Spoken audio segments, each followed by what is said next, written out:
মেহেদি ভাই, হুম, এইচএসসি 27 ব্যাচে তো ক্লাস শুরু হয়ে গেল। তো কেমিস্ট্রির মতো এত বড় একটা সাবজেক্ট কিভাবে পড়া উচিত বলে আপনার মনে হয়? আসলে একটু যদি গাইডলাইন দিতেন এই বিষয়ে। হুম, খুব ভালো কথা।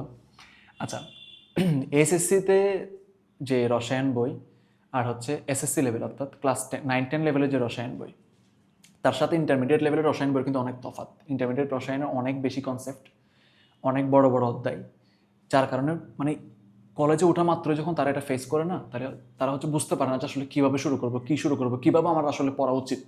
আর স্পেশালি যারা ভালো জায়গায় যেতে চায়, যেমন অনেকে টার্গেট থাকে হচ্ছে মেডিকেলে পড়বে কিংবা বিশ্ববিদ্যালয়ে পড়বে, তারা তো একেবারে হচ্ছে মানে দিক খাড়া হয়ে যায় যে আসলে আমরা এখন কীভাবে পড়লে আমি মেডিকেলে চান্স পাবো।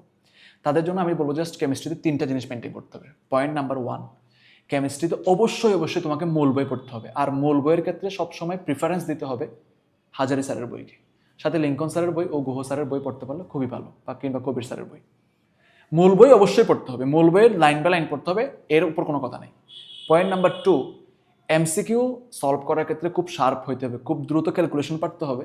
এর পাশাপাশি এমসিকিউ সলভের ক্ষেত্রে যেসব ইঞ্জিনিয়ারিং ক্যালকুলেশন আছে সেগুলো ক্যালকুলেটারে নির্ভুলভাবে করার জন্য ট্রাই করতে হবে। এবং নাম্বার 3, সিকিউ লেখার কিছু স্টাইল আছে। অনেক সময় পোলাপাইন হচ্ছে সৃজনশীল প্রশ্ন লিখে আসে কিন্তু মার্ক পায় না, এমনটা হয়।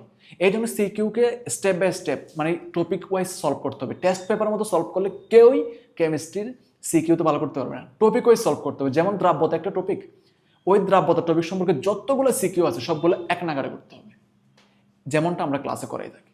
অলরেডি আমাদের মানে বলার প্রেক্ষিতে বলা, আমাদের অলরেডি 3টা রসায়ন ব্যাচে ভর্তি চলতেছে, মানে 3টা ব্যাচ ফিল আপ। এসএসসি 27 ব্যাচে 3টা ব্যাচ ফিল আপ, 3 নাম্বার ব্যাচে ভর্তি চলতেছে। যারা আগ্রহী তারা 3 নাম্বার ব্যাচে ফ্রি ক্লাস করে দেখতে পারে আসলে রসায়নটা কীভাবে পড়া উচিত, just for guideline. Thank you.